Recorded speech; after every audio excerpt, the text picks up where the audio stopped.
स्वागत है आज के इस विश्लेषण में। आज हम एक बहुत ही छोटी लेकिन एकदम विस्फोटक न्यूज़ हेडलाइन का पूरा विखंडन करने वाले हैं।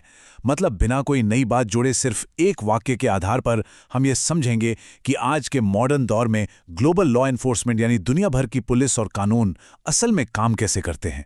ये देखना सच में बहुत दिलचस्प है कि कैसे बस कुछ गिने चुने शब्दों के अंदर एक पूरी इंटरनेशनल कहानी छुपी हो सकती है।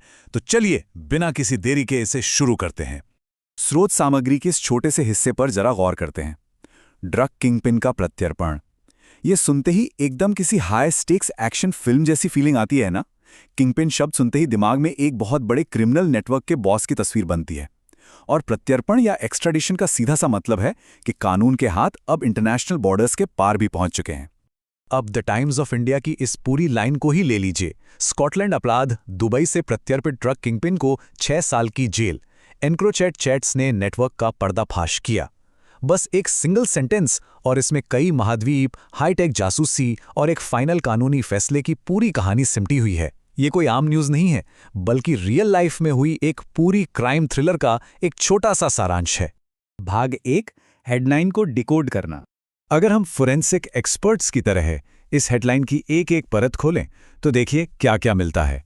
ये एक मॉडर्न क्रिमिनल टेकडाउन का एकदम परफेक्ट मैप है। स्कॉटलैंड वो जगह है जहां फाइनली न्याय हुआ। ड्रग किंगपिन हमारा मेन टारगेट। दुबई वो लोकेशन जहां से उसे दबोचा गया। एनक्रोचैट वो डिजिटल सुराग या कैटलिस्ट जिसने इस पूरे खेल को खत्म कर दिया। और अंत में 6 साल, जो इस पूरे ऑपरेशन का सॉलिड कानूनी नतीजा है। कौन, क्या, कहां और कैसे, सब कुछ बस कुछ ही शब्दों में शीशे की तरह साफ है। आगे बढ़ते हैं भाग 2 की तरफ, नेटवर्क का पर्दाफाश। हेडलाइन बिल्कुल साफ तौर पर एनक्रोचैट चैट्स का नाम लेती है। यही वो असली वेपन था जिसने इस पूरे सिंडिकेट की सीक्रेसी को, उनके सारे राज को ताश के पत्तों की तरह बिखेर दिया। ये समझना बहुत जरूरी है कि जिस चैट नेटवर्क को इन लोगों ने अपनी बातचीत दुनिया से छुपाने के लिए चुना था, असल में वही उनके पतन का सबसे बड़ा कारण बन गया। तो यहां सबसे बड़ा कैच यही है कि इन कथित रूप से सेफ चैट्स के अंदर जो डिजिटल फुटप्रिंट्स या सुराग छूट गए थे, उन्होंने ही इस पूरे ऑपरेशन की लुटिया डुबो दी। ये 3 स्टेप्स आज के क्राइम की एक बहुत ही आम कहानी बताते हैं।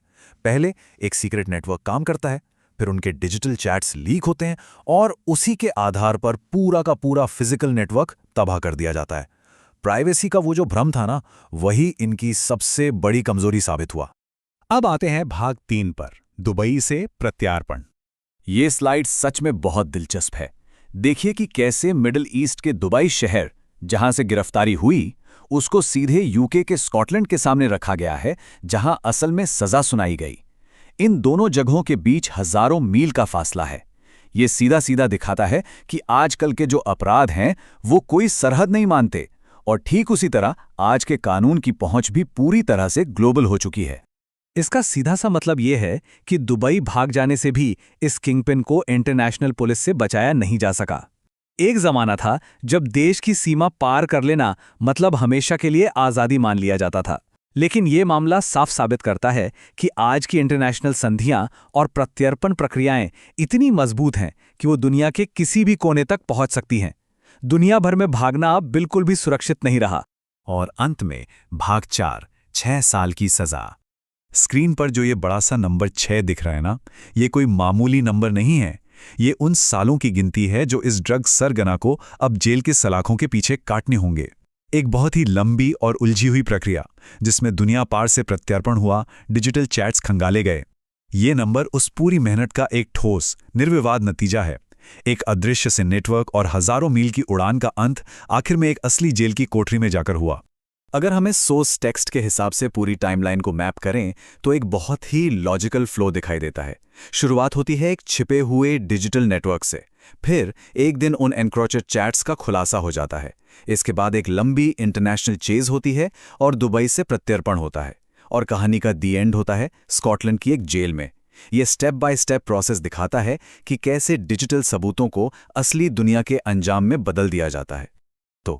उजागर हुए चैट्स के जरिए इस बड़े नेटवर्क के गिरने के बाद एक बहुत ही गहरा सवाल खड़ा होता है। अगर विशेष रूप से छिपने के लिए बनाए गए टॉप लेवल के एन्क्रिप्टेड नेटवर्क्स को भी कानून द्वारा भेदा जा सकता है, तो क्या आज के डिजिटल युग में कोई भी संचार वास्तव में कानून की पहुंच से बाहर है? इस अकेली हेडलाइन ने पूरी दुनिया में डिजिटल प्राइवेसी के भविष्य पर एक बहुत बड़ा सवालिया निशान लगा दिया है। आज के इस विश्लेषण से जुड़ने के लिए बहुत बहुत धन्यवाद।